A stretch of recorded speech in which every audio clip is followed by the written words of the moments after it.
राधे राधे दोस्तों। जीवित पुत्री का व्रत माताएं अपने पुत्र के लंबी उम्र की कामना के लिए करती हैं और वो सुखी और संपन्न हो, इसकी भगवान से प्रार्थना करते। तो चलिए आज देखते हैं कि हमारे घर में जीवित पुत्री का व्रत किस तरह से हुआ। तो हमारे साथ बने रहिए, आपको हम अपने घर की पूजा दिखाते हैं क्या क्या किया गया। सबसे पहले हम लोग नहाए खाए करते हैं, जिसमें मड़ुआ की रोटी और 5 तरह की सब्जी मिला हुआ रहता है, जिसको खा के हम लोग नहाए खाए की शुरुआत करते हैं। उसके बाद बहुत सारे पकवान बनते हैं। उसके बाद ये है व्रत के दिन माँ ये पीपल का पत्ता लाती हैं थोड़ा तोड़कर। फिर उसके बाद खुद से एक जीमूत वाहन बने हुए हैं, एक दुर्गा माँ बनी हुई हैं, एक पेड़ के पास चिलो और सियारो, इस तरह से प्रतीकात्मक मूर्तियाँ बनती हैं। फिर हम लोग सब मिलके पूजा करते हैं। मेरी सासू माँ सबसे बड़ी बुजुर्ग रहती हैं, वो जैसे से बताती है हम लोग पूजा किए, धूप दीप नैवेद्य पंचामृत से स्नान, जैसे जैसे माँ बताती गए वैसे वैसे हम लोग पूजा करते गए। और इसकी सबसे स्पेशल बात ये होती है कि हम लोग खीरा में ही जो जितिया हम लोग पहनते हैं सोने की होती है उसको उसमें लपेटते हैं, और जैसे जैसे भगवान की पूजा करते हैं उस तरह हम लोग जितिया को भी अपना पूजा टीका लगाते हैं, पंचामृत स्नान किए, सब कुछ किए। बहुत लोग स्त्रियाँ जो हैं, कुछ लोग आसपास की थी जो लोटे पे झींगी के पत्ता पे भी अपना जितिया रख कर पूजा की, मगर हमारे में ऐसे नहीं होता। हम लोग ने खीरा में लपेट के जितिया का पूजा किए। या देखिए सबकी अपनी अपनी विधि है, सब लोग अपने तरीके से करें, जिससे घर में जो चलता है उस तरह से किया। हमारे घर में जैसा चल रहा है हम लोग उस तरह से किए। आसपास की बहुत सारे लोग आए थे, सबको मिल के पूजा किए। यह देखिए अब उसके बाद माँ कथा कह रही हैं। आइए हम लोग कथा सुनते हैं कि माँ कथा में क्या क्या बोल रही हैं। हमारे साथ कथा सुनिए। चलिए।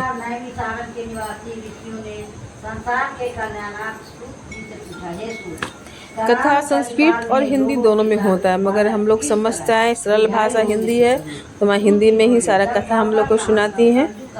सारा कथा होगा। इसमें कथा सुनने का ज़्यादा महत्व होता है। कहीं भी आप बैठे कथा सुन लीजिए, बस इसका ही ज़्यादा महत्व है। जितिया पर्व में बहुत लोग नदी किनारे भी स्नान करते हैं, वहाँ भी एक लोटा लेके चले जाते हैं, वहीं बैठ के कथा सुन लेते हैं। कथा का ही ज़्यादा महत्व है जीवित पुत्र का व्रत में। कथा सुनने के बाद सब अपने अपने पुत्रों की लंबी उम्र की कामना करती हैं कि मेरे पुत्र दीर्घायु हो, मेरे बच्चे दीर्घायु हो, सुखी और संपन्न हो। माँ हम लोग कथा कह रही है, हम लोग सबको बैठ के कथा सुनने से पहले हम लोग हाथ में अक्षत और फूल लेते हैं।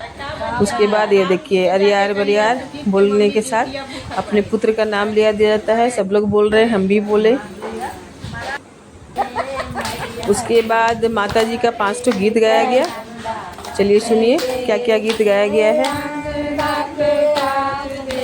गीत गाने के वक्त सब लोग जोश में आ गए, लग नहीं रहा सबको देखिए कि लोग व्रत किए हुए हैं। ये देखिए बुआ को देखिए, माँ को देख के लग ही नहीं रहा कि माँ फास्टिंग में है। पूरे जोश से माँ गीत गा रही हैं। सभी लोग 5 गीत माँ दुर्गा का, माता भवानी का, सभी लोग गीत गा रहे हैं। पल्लू लटके के मैया के पल्लू। मुझे गीत नहीं आता, मैं सिर्फ सुनती हूँ और ताली बजाते हैं।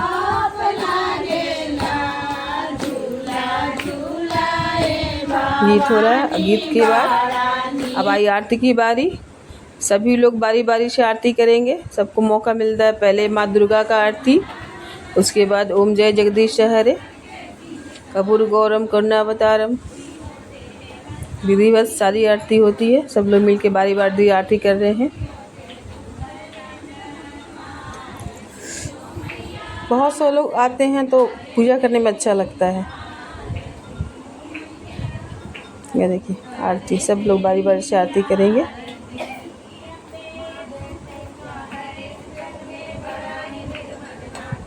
आरती के बाद भगवान से क्षमा कि कोई गलती होगी तो क्षमा कीजिएगा।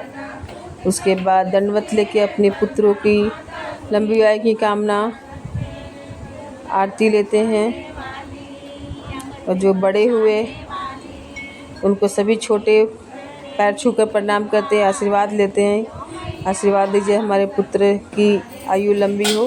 ठीक है, सब लोग दंडवत ले रहे हैं, आरती ले रहे हैं। ये मेरी देवरानी है, सब लोग बारी बारी से आरती ले रहे हैं, दंडवत ले रहे हैं, भगवान से प्रार्थना कर रहे हैं अपने बच्चों की लंबी उम्र की। यह देखिए इस तरह से हमारे घर की जितिया पूजा। अब आई जितिया पहनाने की बारी।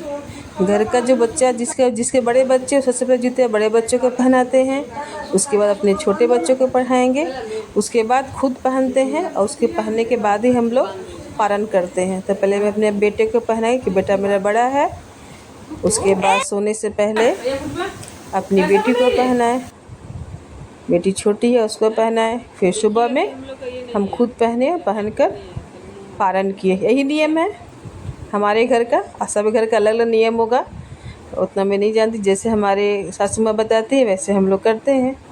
या मेरी बेटी को पहना दिए, बहुत खुश है वो। पहले नाराज़ थी कि भैया पहना, मम्मी मेरे को नहीं पहनाई।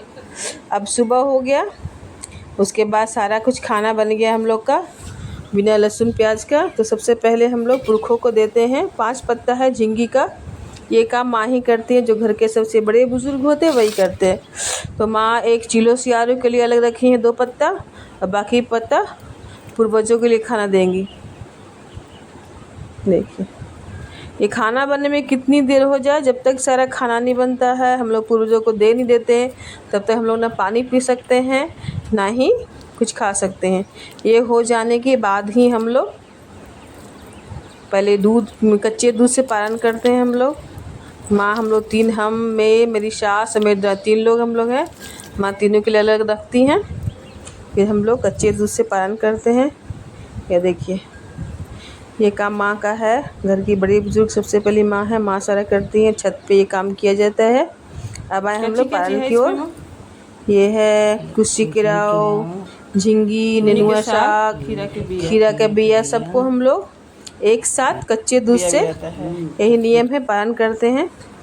यह है गाय का कच्चा दूध। उसके बाद हम लोग सीधा निकाले, फिर हम लोग पारण किए। इस तरह से हमारे घर की जीवित पुत्री का व्रत संपन्न हुई। आपको हमारा वीडियो कैसा लगा प्लीज़ लाइक, शेयर और सब्सक्राइब कीजिएगा। अच्छा लगे तो कमेंट्स कीजिएगा। राधे राधे, नमस्कार।